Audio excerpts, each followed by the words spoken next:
Hello guys, andito nga pala tayo sa Malabrigo Beach Resort sa Batangas. So pagbungad mo pa lang dito sa resort na to, makikita mo na yung magagandang halaman.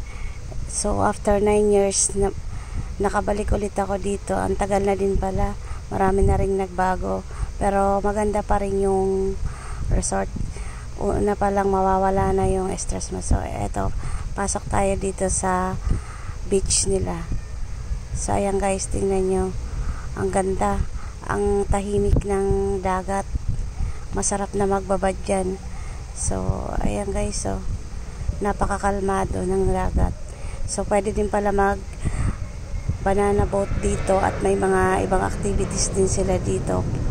So yung gagawin namin mamaya is magbo-boating lang, hindi kami maliligo dito. Experience lang namin yung sumakay ng bangka. Ayan yung mga cottage nila, simple lang, pero yung magandang cottage nila is may bayad yun. Ito walang bayad. So ayan guys, papunta na tayo sa sanctuary. Mag-snorkeling tayo doon.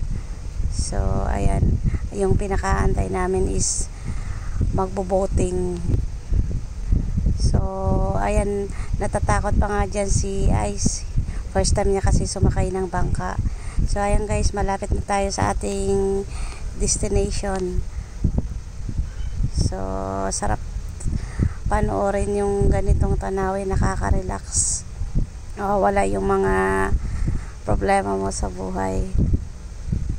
So ayan guys, dito na tayo sa sanctuary. Kaso wala kaming nadalang tinapay, papakain sana namin sa isda. So ayan guys, nag-i-enjoy na yung mga pamangkin ko at kapatid ko. Sayang nga lang, hindi ako makakaligo. So ayan, sarap pagbabad. So ayun lang guys, bye bye, enjoy your weekend, your summer, bye bye.